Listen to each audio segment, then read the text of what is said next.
welcome to Low Time Podcast. I'm just talking out loud. Hello, here I am. I've been on for a while. Quite check in, see if we get a few visitors to the Low Time Podcast. Cover a few topics in depth that we haven't already done. Trying to get more subscribers. Please subscribe. Please. Luke says in the Bible, you bless those who subscribe, you curse those who don't subscribe. So if you need it already, subscribe to the Low Time Podcast.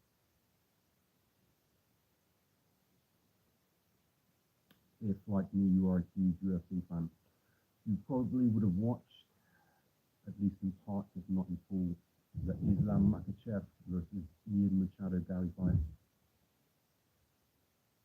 Makhachev won by decision, went the distance for 5 rounds in the welterweight division. The fallout from the fight seems to be a consensus that the fight was there for Gary to win, or at least take a few risks. He managed to nullify a lot of Makhachev. Grappling, takedowns. Gary did pretty well in the clinch up against the fence, where Makhachev was lining up takedowns and doing what's called turning the corner, getting the hand around his shoulder, moving with him, ended up on the back, and then out. But really didn't do anything through something like 3-4 real significant punches per round. He was having some success with, as everybody assumed he would do, if he had any success, would be with that knee kick, or even back kick, but from a distance. So the tap to the body, the tap to the leg, did mix in some nice left body kicks. Did some damage, slowed Makhachev down to a certain degree. In the clinch, very tight. He actually did have some success with some really short rabbit punches. So Makhachev has him like this. Gary just keeps up the face, give him something to consider. And he had chance to create distance, move out, and strike. But whether it's frozen by the minute, to say Cream, what's up? Dolores Flores, hello, how you doing? Discussing MMA, but we're going to switch topics. That's what we're saying. Pretty soon. But yeah, Gary could have done more. I think he was almost happy not to be stopped, not to be dominated. He showed that he had the grappling ability. But also, please subscribe. God will bless those who subscribe and curse those who don't. I remember that Old Testament and New Testament. Reading homework is more than you job than me. So yeah, so Gary does leave, that showing that he does belong at the top of the food chain. Going against the most dangerous grappler probably in all of MMA, but he left it on the table. And the consensus after the fight is that he did so. It didn't help that all the media building up to the fight was focusing on him, saying a lot of pro-women things, which was a lot of I don't know if you call it toxic masculinity stuff. The storyline with Ian Gary. He's always been that his wife runs the show and he's not really a fighter's fighter. Talk louder. Join us, start. Can you hear me now? Let me know in chat if you can hear me. Right, so I'm going to look like I'm right in my bed. Probably will do either way, but one that can be heard would be lovely. So yeah, Gary was already fighting. Thank you, Joanna Sparks. Please subscribe. You're a princess. But yeah, he didn't do his reputation much good leading up to the fight. A lot of people wanted him to lose. Obviously, I love MMA. But MMA is filled with a bunch of meatheads. And most of us dudes have a little bit of meathead in us, but it can be cool. But he left it on the table. He had a chance to become a champion there with just a couple of bursts of 1 minute aggression explosion. So that's what happened in the fight. That's what happened in the fallout. Most of the other fights on the card, not that significant. But yeah, Makachev still the champ. He did look outsized. Ian Machado Gary is pretty much the biggest welterweight. So there's something that Makachev's going to have to consider for the next fight. What about news? Trump switched out his planes twice. I think he gave them a double bluff. Amid reports that Iran planned to have somebody with shoulder-held missiles to hit his plane as he took off. I believe he was in Turkey at the time for negotiations. The funniest thing about it was he left all the press, many people in his cabinet on the plane that was supposed to get blown up. I can't remember if he took Hegseth, Rubio. I think one of them was left on the plane that was supposed to go kaboom. Trump is a crazy dude. All the members of the press that travel with the president on board, also all on the plane. And my brother, they're the ones that are going to report on it. So, not the best, sharpest move. But nothing sticks to that dude for some reason. Teflon done. What a crazy world. Donald Trump, twice elected president of America. Used to be hilarious, at least. Now, a little darker. I did hear a very interesting debate today, in real life, not online, about choosing whether I should be right wing or left wing. Somebody was typical barbershop talk. Somebody's talking about politics. Another person was like, dude, I'm not gay. I don't give a fuck about politics. But of course, if you are like me, interested in politics, it's half entertainment and half is important to keep informed and know the people that you elect, if you're likely to vote, the things they're likely to change, or at least their aims, because all politicians lie. This is truth. And it was literally the question which I can't believe I heard out loud. I think it might be the first time I've, at least recently, in recent memory, somebody asked the question, should I be left wing or right wing? I think they're saying basically, should I be conservative, reformist or whatever, or Labour or Green? And the dude was trying to come up with pros and cons for both sides. As in left wing, more support for the working class, good. Right wing guy means unlimited immigration, bad. Left wing guy, tolerance and kindness, good. Right wing guy, probably more like AI, having more power and influence, basically controlling us all, bad.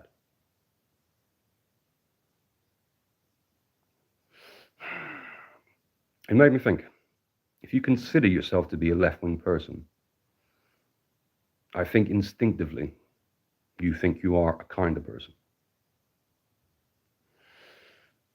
Whereas I think if you consider yourself a right wing person, you don't necessarily consider yourself kinder, but you consider yourself more practical. And I get the feeling, not just tougher, but you're going to add more value to the world through your achievements, accomplishments. It seems to be like one of the underlying themes between left wing and right wing. Yeah, if there's anybody in the chat, there's still a couple. We got up to about 30 at one point. If you're in the chat, are you left wing or right wing, would you say? I consider myself a centrist. Chat, down the middle. I would love to know. As I've said, please do subscribe. It costs you nothing. So subscribe. Excuse me. It costs nothing. Book recommendations. If I can get over these hiccups. I've got a couple of interesting books I'd like to recommend. One older book.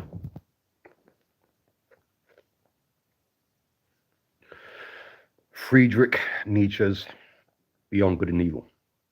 You probably heard of the philosopher Nietzsche. Sorry, I'm going to take out my patch a second, okay? Bit gross.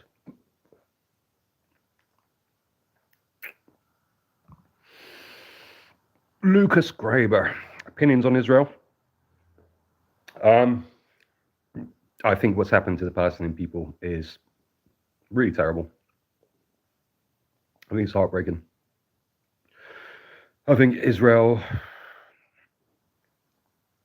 particularly the settler movement, I'm sure Israel's full of a lot of educated, cool, kind people. And Jewish people who live in New York have to apologize when I'm talking about something serious.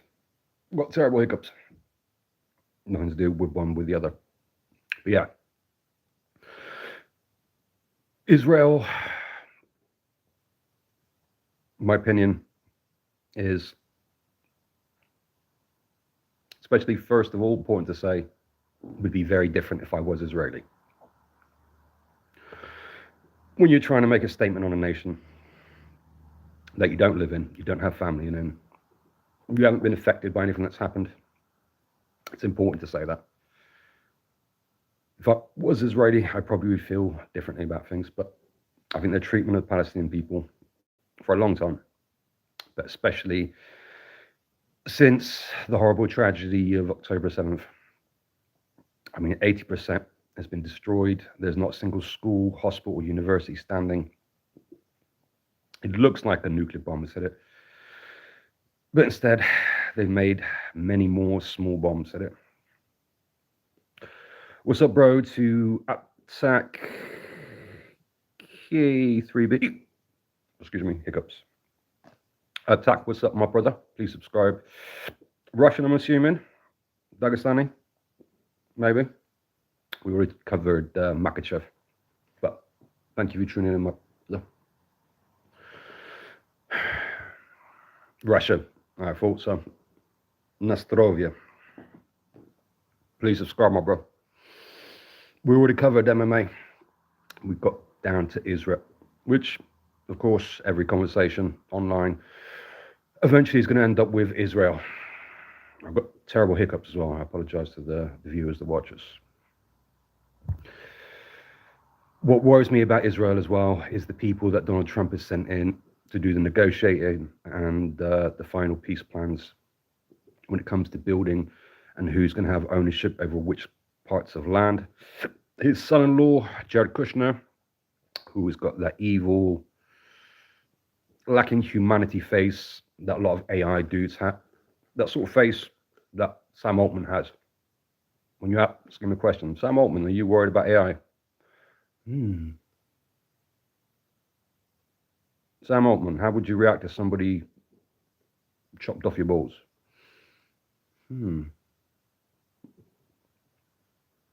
He's got that look. They're going to carve it up.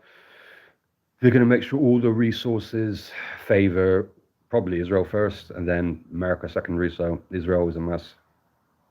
And again, if you was Israeli and I lived in fear of bombs and stuff, I'm sure my attitude would be different. But I think I would like to believe I would have the presence of mind, objectivity, and care for humans in general, that I would not take the attitude that the settlers in Israel take, kicking people out of their houses that done nothing to nobody, building on land where it's illegal to build because they're trying to push out and out and out and make it impossible for anybody else to inhabit Israel eventually. They've already started settlements in Lebanon, the West Bank, that's widely reported. And now there are reports that they're actually expanding to Syria after they probably paid a massive part in unseating al-Assad. Funny fact about him, trained in the UK as a dentist before he went back to be the leader of Syria. A British trained dentist. He's gone, living in Russia now, I think. Aptak is with you and the homies. in Moscow, probably somewhere. So, yes, Israel, very sad. I do often think about it more deeply and should have given a better analysis, but these hiccups, putting the parrot in was a terrible idea. But back to the book recommendations, as I was saying. A newer book, very relevant with the times, and an older book, an oldie but a goodie. If you like to think deeply about anything, about the very core of what it is to be human, especially male. Friedrich Nietzsche's Beyond Good and Evil. Nietzsche is a philosopher you probably all heard of, but maybe you haven't taken the time to actually read a book. This is quite small, 2.5, 3 pages tops, probably less. But this one is quite interesting, Beyond Good and Evil. I think Nietzsche's masterpiece is supposed to be called Words from Zarathustra. I think that was the title of it. He considered that to be his best work. I've not read it, but I've read Beyond Good and Evil. It's very interesting because it starts off with a critique of the other philosophers at the time. I think mostly German, like Schopenhauer.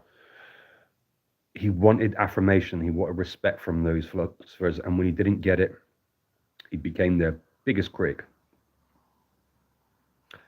And it's important to point out, though, there are some real pearls of wisdom, some real interesting thought and insights in it, especially about what it is to be a man. I believe Friedrich Nietzsche died alone, crazy. I can't remember if it's him or Tesla that was in love with his pet parrot. Either way, Nietzsche's end was not a glorious end. Somebody who has all the answers, surprising, you end up pretty much in bed shitting yourself like a lunatic. But the book, Beyond Good and Evil, really interesting. It comes in a point in Europe where people were moving away from religion. This is after the Enlightenment and all the reformations for Europe, Germany, France famously. And we've got another one. Behad Marsh 815. Explain your hat, please, sir. I bought this to show you. I'm not hiding it. I've got the eyelid, shaved head. I like the shaved head. Not hiding. But I got this. It's bespoke. It's made in a famous shop in Birmingham, where they hand make the hats. It's in kind of a shitty area close to the center, but it's like Jamaican owned. You listen to reggae and ragga as you walk in, and there's a Rastafari who sells cool ass hats and all the paraphernalia that weed heads will smoke. I don't know. Occasional, not against the weed. Used to smoke a lot when I was younger. Now, funnily enough, I only have one little toke now and again before I go for a long run. Helps me get into a state of meditation. Makes me go for a couple miles. Because if there's any runners, that's another thing I want to talk about fitness. If there's any runners out there, you know it's not just a physical battle. Sometimes it's a mental battle. If you're going to do 5 or 6 miles, you're like, I'm bored. If you haven't got music playing on headphones, music can really help. Podcasts can help sometimes, depending on the nature of the conversation. We had Marsh. I also like Head. Pause.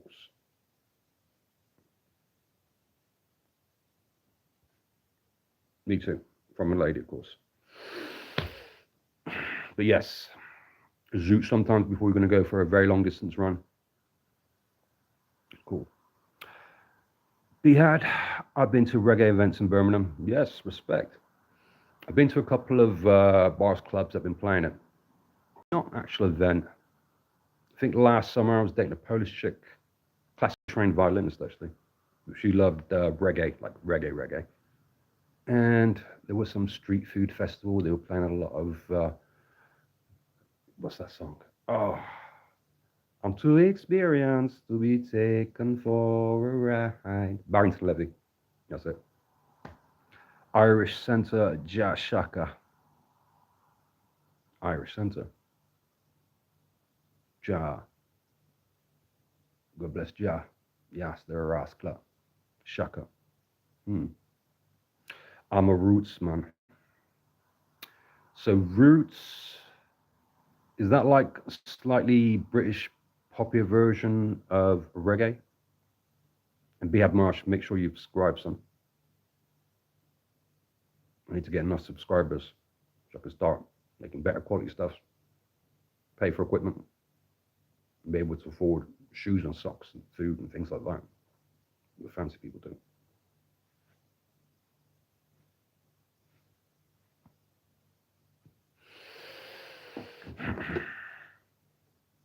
Yes, as I said, I will mention more about fitness. Roots reggae means more Rasta type reggae. Okay, close to the source, more spiritual. Jah bless, you give the worship to the Lord. You see me? I love it. I actually like, I don't know how old you are, Behad, but there was a period sort of in the mid 90s, I'm 42, where hip hop, so that's what I grew up with mostly, had this really wicked crossover with reggae and raga for a little bit. People like Bounty Killer and Cutty Ranks, 50ish. Okay, so we're a similar vibe. But yeah, if you're ever into hip hop, there was a wicked period where hip hop and reggae and raga mashed a little bit. That was dope something. When a reggae or raga artist goes over a hip hop beat, you can be sick. Bounty Killer had a real run as well. Buju Banton as well. I live in Twickenham. When I think of Twickenham, I think visit rugby events. Don't believe I've been outside of London, is it? Outskirts of London, around there. I think of it as quite a nice, well-to-do, slightly posh area. I would imagine many whites, a little less roots and raga, a little more pop and rock. Pause. What's your favourite food? Nahid Akhtar. Nahid Akhtar. Cool name, though. It depends. I'm a real meat eater. Pause. Ribeye steak I love. Pork ribs, but whenever I get them when I go out, it's always those little tiny ribs. I'm a monster. I love ribs with that big cartilage on the end, and you crunch them when you eat them. I love Asian food. Of course, Indian, good. I think it's not my favorite takeaway. I like Vietnamese and Japanese food. Chinese awesome. But maybe my favorite is where my parents are from, Cyprus, where if you've not had real traditional good food from Cyprus, like if you go to a Greek restaurant in England, it's usually pretty shitty. But Cyprus is similar to Lebanese food, a little less spice. I love souvlaki, which is like cubed pieces of pork. They're marinated in like lemon, oil for a long time. You know, you put them on a sphere. A bit of pizza bread, tara musalada, which is this pink dip. It's very thick. It's made with cod's roe. It sounds gross. It's like poor people caviar. And it's really great when you dip it in with pizza bread. Our yogurt is really thick and set. If you turn a pot of yogurt from Cyprus upside down, it doesn't come out. Really thick. A bit more, got acidity to it as well. I love it. So good. And then seafood is good in Cyprus as well. Some people find it gross, but I love squid and octopus. If it's cooked well, squid and octopus, marron, I could eat that 7 days a week. Behad, love music and have a massive vinyl. Yes, son, vinyl. I grew up in Southall. Southall, was that London? I can be sometimes fairly ignorant of geography, even in the nation I claim. One of the nations I claim. Englishman, I'm not sure Cyprus. But I love vinyl. I used to DJ and do like some stupid rapping of what to be a rapper when I was younger. But yeah, I love vinyl. I miss my decks, even just the crackle on the vinyl. We've got decent speakers. Music always sounds better on the vinyl. If all of you subscribe, I'm gonna get some dough. First of all, buy better equipment to make better content. for you, of course. But then, yeah, I might get myself a nice speaker and start building back up my vinyl collection. Can't be vinyl. Much better than digital.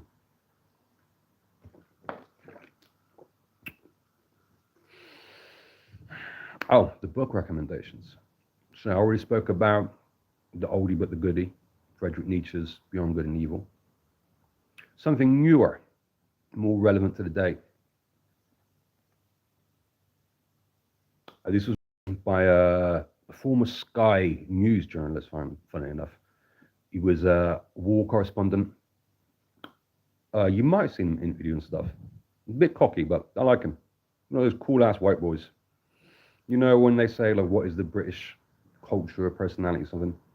There's something about cool ass, kind of posh white guy, a bit arrogant, older, like nearly 60, but like you know, that old professor type where you're so posh, like you almost seem camp, but really you just could get tons of pussy even when you're older.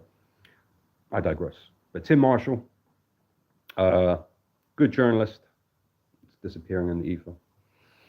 It's called Prisoners of Geography. And what he does, basically, he breaks down all the relevant spots in the world where there could be potential flashpoints in the future. And he talks about geopolitics. So that's the actual land. How easy is it to get by sea? How fortified is it? How mountainous is it? Which obviously is a big problem in Iran. You want to try and take over. Things like its resources, obviously its population, and then its neighbors. Are you friend or foe? If you're in a landlocked country with enemies on either side, it's pretty bad geographically, geopolitically. But make yourself some homies. Stuff like, say, in Russia and Crimea, when they went into Ukraine. Now, obviously, it's a war about whatever it is you want. It's up to you. Everyone's got their own thoughts on it. But one of the things, you take over Crimea, if you are Russia, Russia is so cold, obviously, big fucking surprise, right? That many of the places where you would launch ships from or submarines freezes over, where it's ineffective as a base for seacraft. Crimea is one of the only places around Russia they call a warm weather port.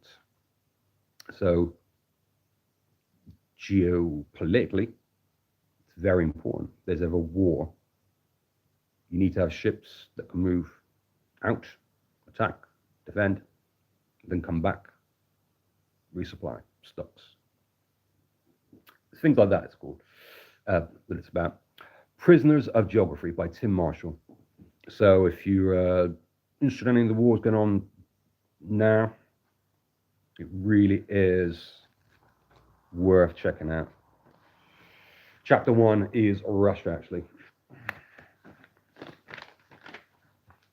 It's good for if it comes through on there without disappearing. It's got maps. It breaks it down like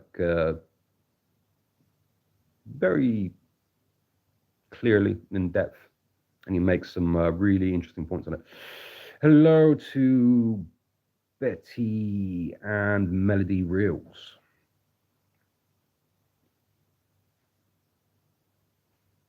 Hello, Betty. Please subscribe. I would like to buy fancy things like shoes, socks, and food. With your help, I will get there. Betty, I will get there. Come hell or high water. Then I buy equipment to make better content for you. So everybody, please subscribe. It costs nothing. And it says in the Bible, oh, I subbed as I saw you. Oh, more princess. Thank you so much. Be more like Betty, the rest of you. As it says in one of the books, I'm not sure old or new, as I've said. Homework is more of a you job than me. He shall bless those who sub to Tony, the Low Tone Podcast.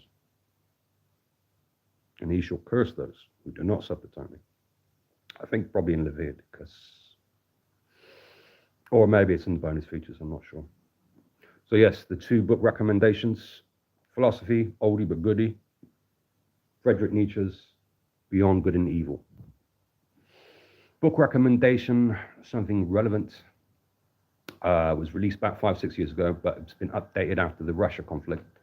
Tim Marshall's Prisoners of Geography, breaking down the terrain, the land, all the big players, and all the smaller countries. That's one of the most interesting parts that are going to come into conflict with the bigger countries.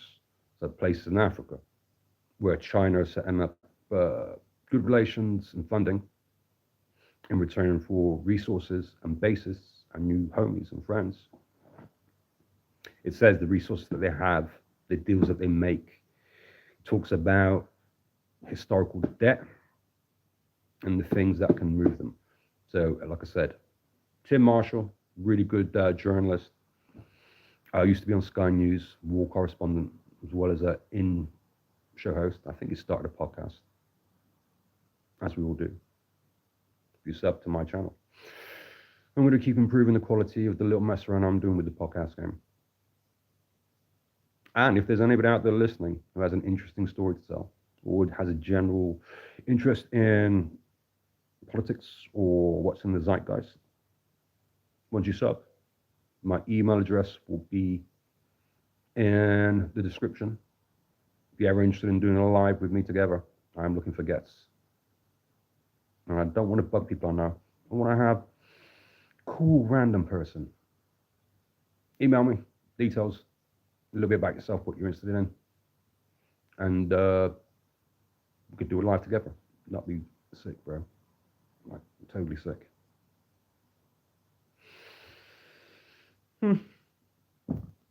Well, it's been a pleasure talking to you. I'm sorry I'm becoming sad because I'm considering leaving now. We had quite a few in here at one point. Very good to know. Thank you for everyone who commented. Betty, thank you for subbing. Unless somebody messages with something interesting to say, they'd like me to go on and ramble, perhaps I should leave.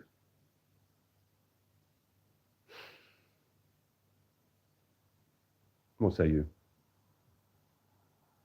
Betty and Melody Rules. Oh, Betty, you are a sweetie pants.